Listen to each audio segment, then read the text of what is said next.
Welcome to Nasdaq Trade Talks. I'm Jill Malandrino, Global Markets Reporter at Nasdaq.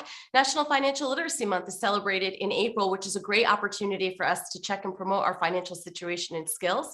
Joining us for this segment, we have Robin Frankel, personal finance and credit card expert with Forbes Advisor, a trusted destination for unbiased personal news, advice, news, and reviews to discuss the best way to pay off credit card debt. Robin, it's great to see you again. Welcome back to Trade Talks.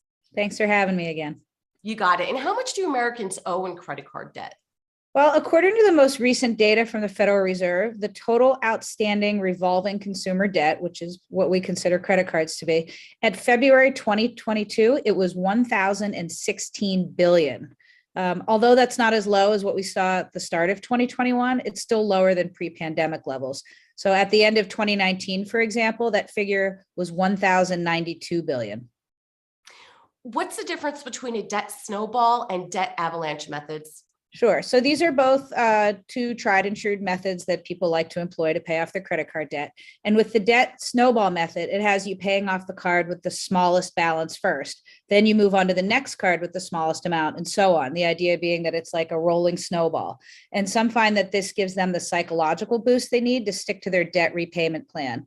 The debt avalanche approach is the opposite of a snowball, where you make the biggest payments. In other words, you shovel an avalanche, in theory, of money to the card that has the highest interest rate.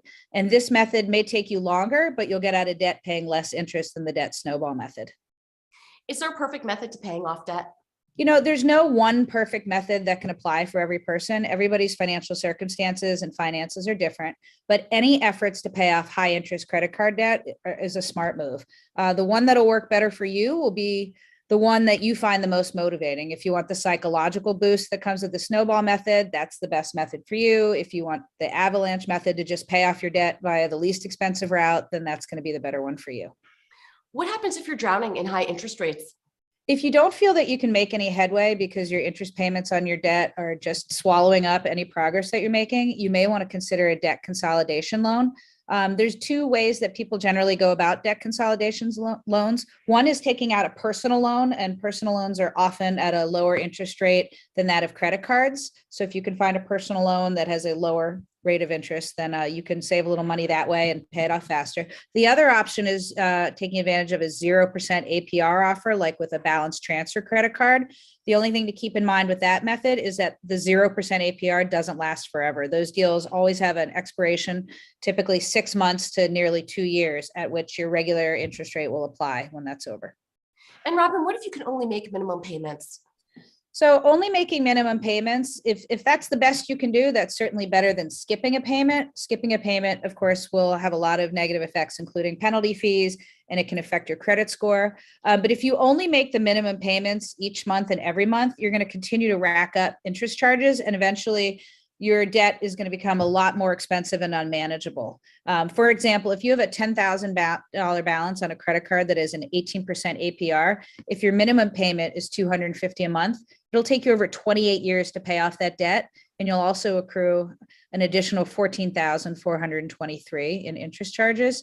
But by contrast, if you can increase those payments above your minimum payment, let's say on that $10,000 balance to $400 a month, then it'll just take you a little bit over a year to pay off that debt, and you'll have paid just $5,873 in interest. Paying anything in interest stinks, but obviously the reason you got into credit card debt in the first place is because you were buying things that were unaffordable for you at that time.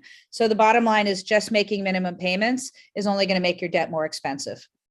You know, Robin, one more question for you. I've heard of debt consolidation services. Are they legit? Will it help to improve your credit score? Is it worth pursuing a route like that? I would always caution somebody that if it sounds too good to be true, then it definitely is. A lot of debt consolidation services employ methods that, although it may help you get out of debt, it could destroy your credit. For example, they may advise you to stop paying your credit card companies, which will immediately give you negative credit. And while they negotiate to try to get you a lower settlement, oftentimes they'll charge you exorbitant fees. So maybe you're paying less in credit card interest fees, but then you're just paying a lot of money to the credit card company. If you're really in dire straits and your debt is unmanageable, your best bet is to contact a nonprofit credit counseling service and not a pay-for-play debt management service. All right, Robin, we appreciate the insight. Thanks for joining us on Trade Talks. I'm Jill Malandrino, Global Markets Reporter at Nasdaq.